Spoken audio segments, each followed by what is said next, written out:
MIDC परिसरातील रस्त्यांच्या दुरुस्तीसाठी कोट्यावधी रुपये खर्च केले, मात्र तरीही बोईसर तारापूर एमआयडीसी आणि मुंबई अहमदाबाद राष्ट्रीय महामार्गाला जोडणाऱ्या बोईसर चिल्हार या मार्गावर मोठ्या प्रमाणात खड्डे पडले। त्याविरोधात स्थानिक तरुणांनी खड्ड्यातील पाण्यात अंघोळ करत आंदोलन केलं। मनसे पदाधिकाऱ्यांनी अकोला जिल्हा परिषदेच्या शिक्षण अधिकारी कार्यालयासमोर ठिय्या आंदोलन करत हिंदी भाषेच्या सक्तीला विरोध दर्शवला। यावेळी हिंदी भाषेच्या पुस्तकांची होळी करत सरकारचा निषेध करण्यात आला। अकोल्यामध्ये आज राष्ट्रीय समाज पक्षाच्या वतीने जिल्हाधिकारी कार्यालयासमोर एक दिवसीय धरणे आंदोलन करण्यात आलं। शेतकऱ्यांची कर्जमाफी तातडीने पूर्ण करण्याची मागणी आंदोलकांनी केली आहे। हिंगोली जिल्हाधिकारी कार्यालयासमोर स्मशानभूमीसाठी नागरिकांनी आंदोलन केलं। यावेळी नागरिकांनी प्रतिकात्मक प्रेत घेऊन आंदोलन केलं। तातडीने स्मशानभूमीसाठी जागा देण्याची मागणी आंदोलकांनी केली। मुंबईच्या बांगूरनगर परिसरात पतीनं पत्नीची गळा दाबून हत्या केली। दारूसाठी पैसे दिले नाहीत म्हणून झालेल्या वादातून पतीनं पत्नीची हत्या केली। या प्रकरणी आरोपी वसीम शेख विरोधात गुन्हा दाखल करण्यात आलाय। जुन्या पुणे मुंबई महामार्गावरील कामशेत येथील टोनी ढाब्याच्या मालकीवरून वाद झाला। आत्या आणि पुतणे एकमेकांना भिडले। हॉटेलमध्ये तुफान राडा झाला। यामध्ये तरुणीला मारहाण करण्यात आली। या प्रकरणी पोलीस ठाण्यात गुन्हा दाखल करण्यात आलाय। मुंबईत वर्सोवा ब्रिजवर भरधाव टँकर खाडीमध्ये कोसळल्यानं भीषण अपघात झालाय। यात वाहन चालक जागीच मृत्यू झाल्याची माहिती आहे। नागपूरच्या वैद्यनाथ चौक ते अशोक चौक परिसरात 2 ट्रकला आग लागली। यावेळी अग्निशमन दलानं आगीवर नियंत्रण मिळवलं। सुदैवानं यामध्ये कोणतीही जीवितहानी झाली नाही। परभणीच्या गंगाखेड रोडवर एक भरधाव बसनं 2 दुचाकींना जोरदार धडक दिली। यात 2 जणांचा मृत्यू झालाय तर 1 जण गंभीर जखमी झाल्याची माहिती आहे। स्थानिक स्वराज्य संस्थांच्या निवडणुकीसाठी भाजप आता ऍक्शन मोडवर आली आहे। मुख्यमंत्री देवेंद्र फडणवीस यांनी महत्त्वाची बैठक बोलावली असून आज संध्याकाळी 7 वाजता वर्षा बंगल्यावर प्रमुख नेत्यांची बैठक पार पडणार आहे। पुणे रेल्वे स्टेशनचं नामांतर करून पुणे रेल्वे स्टेशनला थोरले बाजीराव पेशवे यांचं नाव द्यावं अशी मागणी केली आहे। भाजपच्या राज्यसभा खासदार मेधा कुलकर्णी यांनी याबाबत केंद्र सरकारशी पत्रव्यवहार केलाय। दरम्यान पुणे स्टेशनच्या नामांतराच्या मुद्द्यावरून राजकारण तापलंय आणि याला जोरदार विरोध देखील होतोय। पुणे स्टेशनचं नाव बदलण्यापेक्षा सोयीसुविधांवर जास्त भर द्या। भाजपच्या 2 खासदारांनी आणि आमदारांनी सोयीसुविधांकडे लक्ष द्यावं असा टोला उबाठाचे नेते वसंत मोरे यांनी लगावलाय। पुणे रेल्वे स्थानकाच्या नामकरणाच्या मुद्द्यावरून आता प्रतिक्रिया येत आहेत। मेधा कुलकर्णींच्या मागणीनंतर आता इतिहास अभ्यासक श्रीमंत कोकाटे यांनी देखील प्रतिक्रिया दिली आहे। पुणे रेल्वे स्थानकाला राजमाता जिजाऊ यांचं नाव देण्यात यावं असं श्रीमंत कोकाटे म्हटले। नंदुरबार जिल्ह्यातल्या शहाद्यातील 200हून अधिक कार्यकर्त्यांनी शिवसेनेमध्ये प्रवेश केला। यातील बहुतांश कार्यकर्ते भाजपचे आहेत। आमदार चंद्रकांत रघुवंशी आणि आमदार आमशा पाडवी यांच्या उपस्थितीमध्ये हा पक्षप्रवेश सोहळा पार पडला।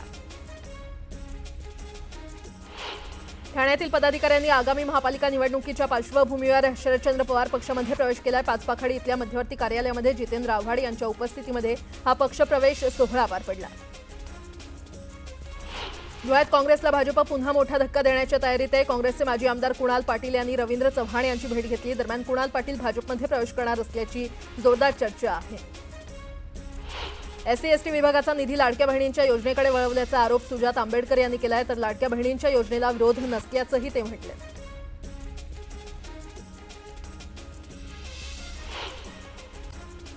बातम्या अतिशय वेगवान स्वरूपात सुरुवात करूयात। कोयना धरण पाणलोट क्षेत्रामध्ये मुसळधार पावसाने हजेरी लावल्यानं पाणी पातळीत वाढ झाली आहे। कोयना शिवसागरचा जलसाठा 36.42% झालाय, तर साताऱ्यातील प्रमुख 6 धरणांचा जलसाठा हा 40% पोहोचलाय। कणकवलीत झालेल्या मुसळधार पावसामुळे तळेरे पियाळी फोंडा मार्ग चिखलमय झालाय आणि त्यामुळे वाहन चालकांना मोठी कसरत करावी लागते। या मार्गातून मायनिंग नेणारे ट्रक आणि डंपर ये जा करत असल्यानं हा मार्ग खड्डेमय बनलाय। त्यामुळे या मार्गावरून मायनिंग वाहतूक बंद व्हावी अशी मागणी नागरिकांनी केली आहे। राज्यात मुसळधार पावसाने हजेरी लावल्यानं गेल्या 8 ते 10 दिवसात अनेक धरणातील पाणी साठ्यात वाढ झालेली आहे आणि अनेक धरणातील जलसाठा हा 50%हून जास्त आहे, तर काही धरणांमध्ये पुरेसा जलसाठा देखील जमा झालाय। आजपासून अकोला नागपूरसह विदर्भात मध्यम ते जोरदार पाऊस होण्याचा अंदाज हवामान खात्यानं वर्तवलेला आहे। 28 जूनपर्यंत विदर्भातील भंडारा, गोंदिया, बुलढाणा जिल्ह्यात जोरदार पावसाची शक्यता वर्तवण्यात आली आहे। त्यामुळे भात, सोयाबीन, कापूस पेरणीसह अनुकूल वातावरणात निर्माण झालेलं आहे। मुंबईत पुढचे 5 दिवस म्हणजे 24 जून ते 28 जून या दरम्यान समुद्राला मोठी भरती येणार आहे। या दरम्यान समुद्राच्या लाटा या 4.5 मीटरपेक्षा जास्त उसळणार असल्यामुळे नागरिकांनी समुद्रकिनारी जाऊ नये अशा सूचना मुंबई महापालिकेकडून जारी करण्यात आल्या। आषाढी वारीमध्ये वारकऱ्यांना आवश्यक सुविधा देण्यासाठी राज्य शासनाकडून आतापर्यंत 15 कोटी रुपयांचा निधी उपलब्ध करून देण्यात आलेला आहे। याशिवाय जिल्हा नियोजन समितीतून 8 कोटी रुपयांचा निधी उपलब्ध होत असल्याची माहिती जिल्हाधिकाऱ्यांनी दिली आहे। महाराष्ट्र प्रदेश काँग्रेस कमिटीचे अध्यक्ष हर्षवर्धन सपकाळ यांनी वारीमध्ये चालण्याचा संकल्प केलाय। सपकाळ हे दिंडीमध्ये सहभागी होत असून ते दिवसभर दिंडीसोबत चालणार आहेत। भुसावळ शहरामध्ये गेल्या 8 दिवसांपासून विजेचा लपंडाव सुरू आहे. विजेच्या लपंडावामुळे पाणी पुरवठ्याचं नियोजन कोलमडलंय. पावसामुळे पिण्याच्या पाण्यासाठी नागरिकांना वणवण करावी लागते, तर तापी नदीला मोठ्या प्रमाणात पाणी असतानाही विजेच्या समस्येमुळे शहरात पाणी प्रश्न निर्माण झालाय. जळगावच्या अमळनेरमध्ये काँग्रेस आक्रमक झाले. मतदार याद्यांमध्ये मोठ्या प्रमाणात चुका आणि नाव वगळण्याच्या प्रकारांबाबत काँग्रेसनं तीव्र नाराजी व्यक्त केली आहे. याच्या निषेधार्थ काँग्रेसतर्फे मशाल रॅली काढण्यात आली. लातूरच्या एका महिला वाहतूक पोलिसाचा नवा व्हिडिओ सध्या चांगलाच व्हायरल होतोय. लातूर शहरातील रेणापूर नाका येथील 3 मुली एका दुचाकीवरून ट्रिपल सीटवर जात होत्या. यावेळी त्या पोलिसांनी तिन्ही मुलींना अडवलं आणि अश्लील भाषेत शिवीगाळ करत मारहाण केली. त्यामुळे या महिला पोलिसावर कारवाई होणार का असा सवाल विचारण्यात येतोय. तुरीची 15,132 क्विंटलची आवक झाली असून यामध्ये सर्वाधिक आवक सोलापूर आणि वर्धा बाजारात झाली आहे. लाल तुरीला 7,764 रुपयांपर्यंत दर मिळालाय, तर लाल तुरीला सोलापूर बाजारात 6,440 रुपये इतका दर मिळाला. पावसाळा सुरू झाला की बहुतांश लोकांच्या आहारात अंड्यांचा समावेश होतो. पावसाळा सुरू झाला की समुद्रातील मासेमारी बंद असते आणि त्यामुळे मांसाहार करणाऱ्यांना अंड्यांवर ताव मारावा लागतो. वाढत्या मागणीमुळे सध्या अंड्यांचे भाव वाढलेले आहेत. 70 रुपये डझननं मिळणारी अंडी आता 80 रुपये डझननं मिळत आहे. विकासासाठी खर्च केला जाणारा प्रत्येक रुपया सर्वसामान्यांपर्यंत पोहोचला पाहिजे, त्या दृष्टीनं संसदेच्या अंदाज समितीचं काम खूप परिणामकारक ठरतं, असं उपमुख्यमंत्री एकनाथ शिंदे म्हटले. संसद तसंच विविध राज्यांच्या अंदाज समितीच्या राष्ट्रीय परिषदेच्या उद्घाटन प्रसंगी ते बोलत होते.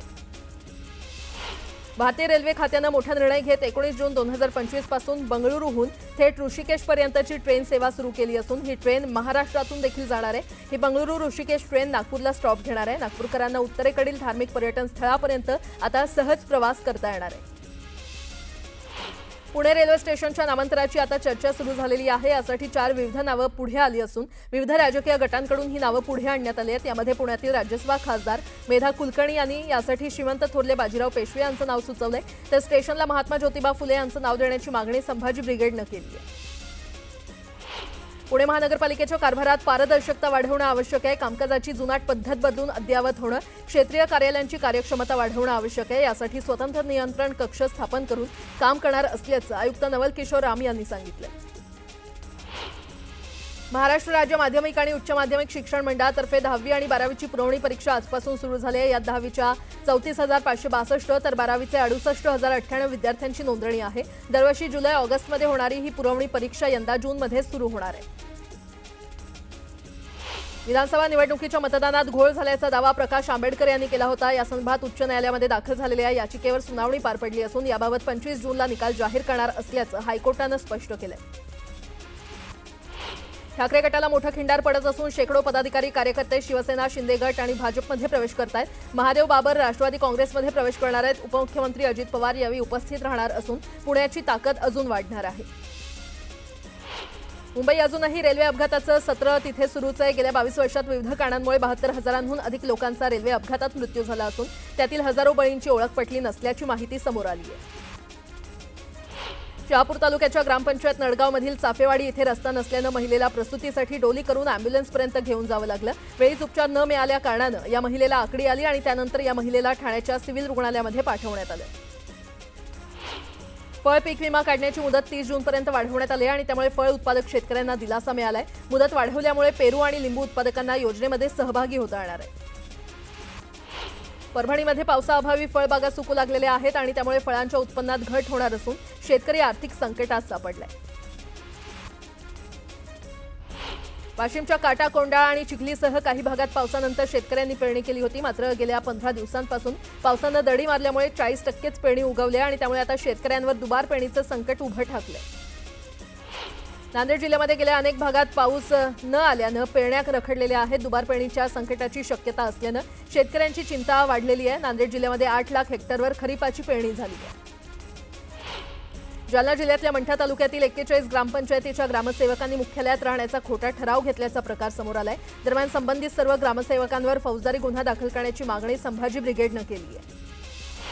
श्रीरामपूरच्या बेलापूरमध्ये बेकरीतून गोमांस विक्री होत असल्याची माहिती समोर आली आणि यामुळे बेकरीमधून साहित्य खरेदी करणाऱ्या ग्राहकांनी संताप व्यक्त केला. तातडीनं कारवाई करण्याची मागणी नागरिकांनी केली आहे.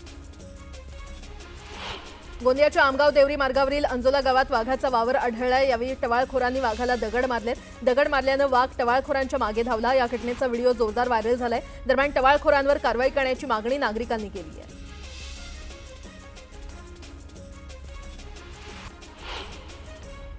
यासोबतच इतरही काही महत्त्वाच्या बातम्या आपण पाहणार आहोत. तुर्तास एक छोटासा ब्रेक. पाहत रहा न्यूज 18 लोकमत.